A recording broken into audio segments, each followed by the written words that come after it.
Hello, everyone. Lovely to see you back. It's 9:45 again. I'm TK, and this is Coach on the Rocks. Thank you for tuning in, as always. Hopefully, you're starting a wonderful week, and if you're outside of the UK, you're having a wonderful week already. Yesterday, we had a bit of a bank holiday. A nice British thing, then. So, what I wanted to talk about today is the mythical balance between theory and practice in L&D programs. I guess it's a no-brainer to say that you should be able, or you should have the ability to practice skills when you're a part of the L&D or learning and development program. If you're obviously leading one as a member of the L&D team, you should design it this way or get partners that would do that. But the difficulty is that the fact that it's not always easy to do so, right?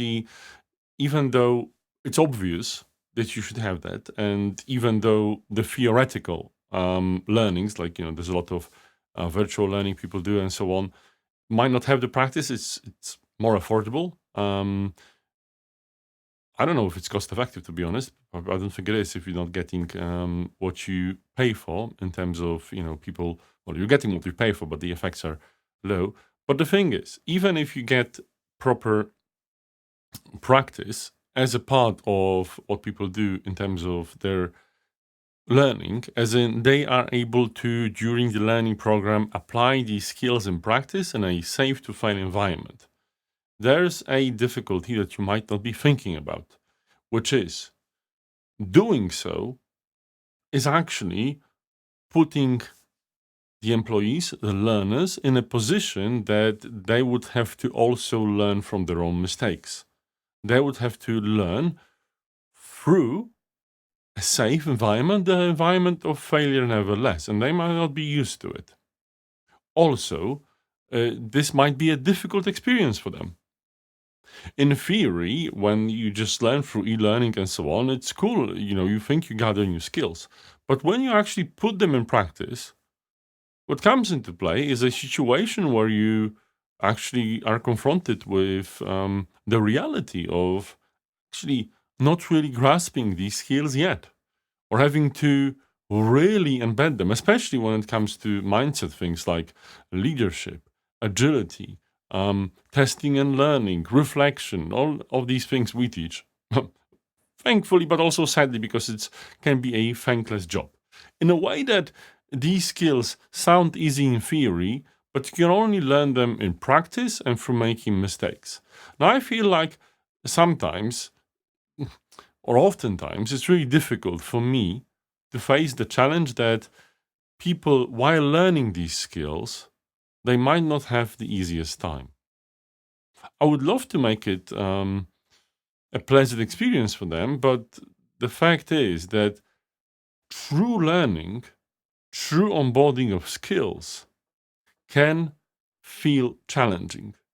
And they will absolutely associate this with you. They will associate this with a partner that's delivering this learning experience. They will associate it with you, the L&D team in the organization. And you know what? You can choose to just do the theory, just do the easy path and tick the box. But the thing is, it's not only the investment of funds in an effort in putting this program together that gives people the opportunity of learning through practicing. But actually, I think the more difficult thing, which is embracing the fact that there will be an edge, that true learning of these difficult behavioral and mindset skills requires people to push themselves beyond what they do into the learning zone. And I don't mean, again, in theory, pushing is just sometimes means learning for the test, which a lot of people in knowledge-based jobs are used to. And that's what they've been trained to do in university and schools. But when it comes to pushing yourself behaviorally, that's something new for many people. Great many people. An agile leader reflects. And I think, this is the thing, this is the investment, which is not necessarily tied to like the work and funds that you might need to be prepared for when thinking about doing things in practice. But I think, despite all the hardship as someone that delivers it, it's still worthwhile when you actually see people truly learning and embracing the difficult behavioral and mindset shifts that need to happen for stuff like leadership, reflection, agility, testing and learning, psychological safety. It's a great thing to behold, although the road to it isn't always easy. I will see you tomorrow for the next Coach on the Rocks, and until then, have a great day. Bye bye.